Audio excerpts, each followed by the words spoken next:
प्रकट हुए थे।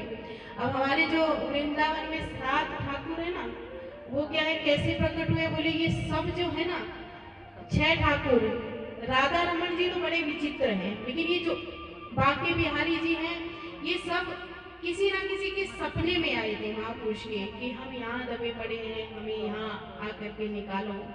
तो राधा रमन जी, गोपाल भट्टाचार्य जी, इनके पास थे, ये शालिग्राम रूप में थे, छोटे से शालिग्राम जी। अब शालिग्राम जी की कोई आकृति नहीं होती, न दांत होते, न हाथ पैर, कुछ नहीं होता, कैसे श्रृंगार हो इनका।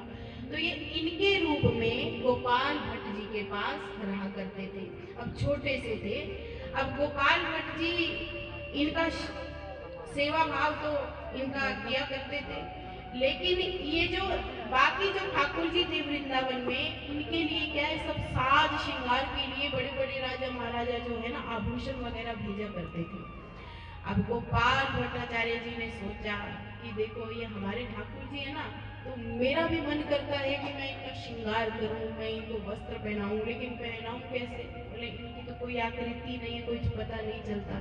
तो एक दिन ये क्या है, ठाकुर जी के सामने जाकर के बड़ा रोने लगे। शालिग्राम भगवान के ठाकुर जी को रुदन कर रहे हैं और कहते हैं कि मुझे नहीं पता, मुझे तो आपका रूप चाहिए, क्योंकि सब अपने अपने ठाकुर को लाड लगाते हैं, सब वस्त्र पहनाते हैं, आभूषण पहनाते हैं, मैं कैसे श्रृंगार करूं, तो मुझे नहीं पता, बोले मुझे आपका रूप चाहिए।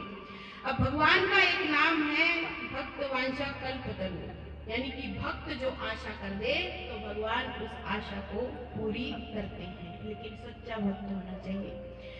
तो भगवान ने सोचा कि आशा को जो भी इसकी इच्छा है इसको पूरा करना पड़ेगा।